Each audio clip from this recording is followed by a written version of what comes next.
విశ్వశక్తి సహాయంతో డబ్బు ఐశ్వర్యం మీ సొంతం చేసుకోండి. Law of attraction work shop కేవలం 999 రూపాయలకు మాత్రమే. హాయ్ హలో నమస్తే, నేను శిల్ప. మనతో ఉన్నారు డివోషనల్ కోచ్ శారదా గారు. నమస్తే మేడం. నమస్తే మేడం, మాఘమాసమైన శ్రావణ మాసమైన కార్తీక మాసమైన ఇప్పుడు శివరాత్రి వస్తుంది కదా, అందరూ ఉపవాసం ఉంటారు.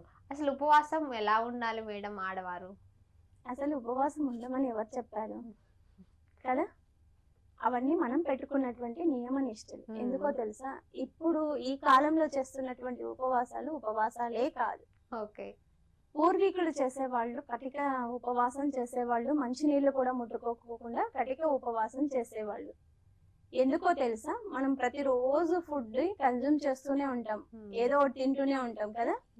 ఆ ఉపవాసాలన్న పెడితే అట్లీస్ట్ ఒక 4 రోజులు, నెలలో ఒక 4 రోజులు పొట్ట మాడినట్టుంటే ఆరోగ్యం బాగుంటుంది అనే ఒక చిన్న ఉద్దేశంతో ఉపవాసము అని మామూలుగా చెప్తే ఎవరు ఉండరు కాబట్టి ఏదో ఒకటి చెప్తే ఉంటారు అనే ఉద్దేశంతో పెట్టింది ఈ ఉపవాసం.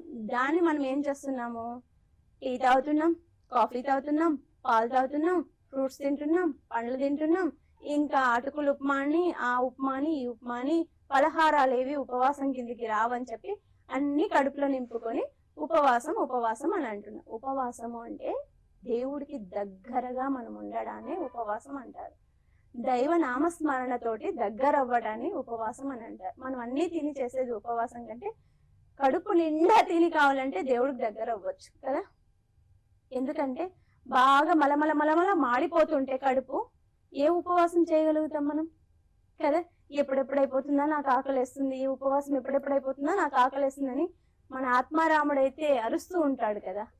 మరి అది ఎందుకు అవన్నీ చేయడము? ఆరోగ్యం పాడు చేసుకోకుండా మీకే అనిపించాలి. నెలలో 4 రోజులు, ఏదో ఒక 4 రోజులు ఉపవాసం ఉన్నాం, మనంతకు మనం ఉండాలి.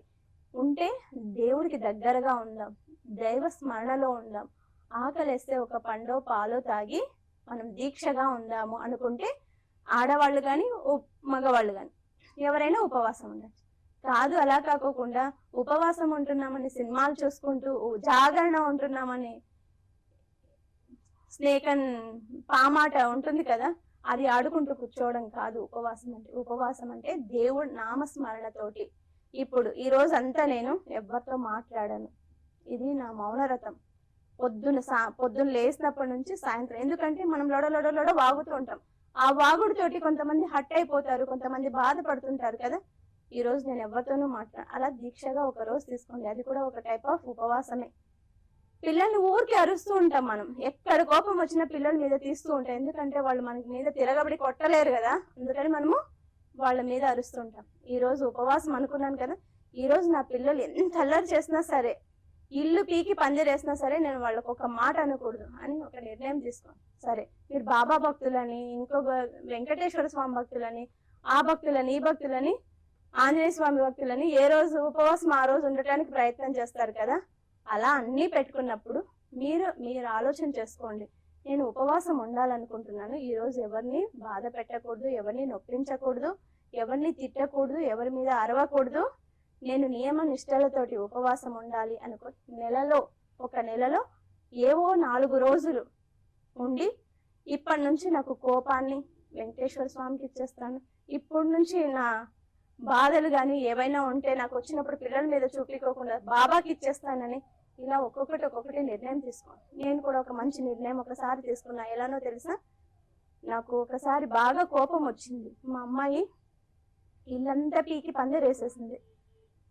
ఏం చేయాలో నాకు అప్పుడు అంత అవగాహన లేదు. మ్యారేజ్ అయిన కొత్తలో చిన్న పాప, 3 years పాప, బాగా కొట్టేసింది, విపరీతంగా కొట్టేసాను. కొడితే నా ఏలే నాకు నొప్పి వచ్చేసాయి. ఎప్పుడు కొట్టాను, ఎంత అపురూపంగా చూసుకుంటాను నా పాపని. నా పిల్లలంటే బీభత్సమైన పిచ్చి, ఎంత అల్లరి చేసినా కొట్టేదాన్ని కాదు. ఆ రోజు ఎందుకు కొట్టానో నాకే తెలియదు, బీభత్సంగా కొట్టేసా. అప్పుడు పెద్దమ్మాయికి కొట్టేసి నేనే ఏడ్చా, ఎందుకు ఇలా కొట్టాను, నా జీవితంలో దుర్గాదేవి మీద ఒట్టేసుకున్నాను, నా జీవితంలో నా బిడ్డకి ఎప్పుడు ఒక గేటు కూడా కొట్టకూడదు, అది ఎంత అల్లరి చేయని, ఏమైనా చేయని, నేను చెప్పుకోవాలి, దాన్ని మార్చుకోవాలి, నేను ఆవేశపడకూడదు, కొట్టకూడదని ఆ రోజు నిర్ణయం 16 సంవత్సరాల క్రితం నిర్ణయం తీసుకున్నా. ఆ నిర్ణయాన్ని ఈ రోజు కట్టుబడి ఉన్నా. ఈ రోజుకి కట్టుబడి ఉన్నా. ఏ రోజు ఒక తిట్టడం కానీ కొట్టడం కానీ నాలో ఆ శారద ఎప్పుడు చనిపోయిందో నాకే తెలియదు. ఎందుకంటే మనం ఏదైనా దీక్షగా తీసుకున్నామంటే ఇలాంటి మంచి మంచి వాటి మీద దీక్ష తీసుకోండి, మంచి మంచి వాటి మీద ఉపవాసాలు చేయండి. నేను కొట్టి ఉపవాసం ఉన్నాను, తిట్టి ఉపవాసం ఉన్నాను, అవి మనకి వర్కౌట్ అవ్వవు. ఇంకా లేనిపోని పాపాలని పెంచుకున్న వాళ్ళం అవుతాం తప్పితే ఉపవాసం అనే దానికి మీరు కడుపు నిండా తిని అయినా కూడా మంచి బుద్ధి, మంచి లక్షణాలు, మంచి విచక్షణతోటి, మంచి జ్ఞానంతోటి 10 మందికి సహాయపడుతూ, మీరు సహాయం తీసుకుంటూ 10 మందికి హాని చేయకుండా మంచిగా ఒక నిర్ణయం తీసుకొని ఉపవాసం ఉండి ఆ ఉపవాసాన్ని కట్టుబడి దేవుడికి దగ్గరగా ఉండండి. మిమ్మల్ని దేవుడు అన్నీ చూసుకుంటాడు. మేడం చాలా మంది అడుగుతున్నారు వెబినార్ ఎప్పుడు ఉంటుందని. వారి కోసం వెబినార్ ఎప్పుడు ఉంటుందో డీటెయిల్స్ చెప్పండి. ఈ మంత్ మనకి 24th వెబినార్ స్టార్ట్ అవుతుంది. ఓకే. ఇంకా మోర్ డీటెయిల్స్ కోసము కింద స్క్రోల్ అవుతున్న నంబర్కి కాంటాక్ట్ అయితే వెబినార్ డేట్స్ అటు ఇటు అయినా కూడా వాళ్ళు అప్డేట్ చేస్తూ ఉంటారు. Thank you madam.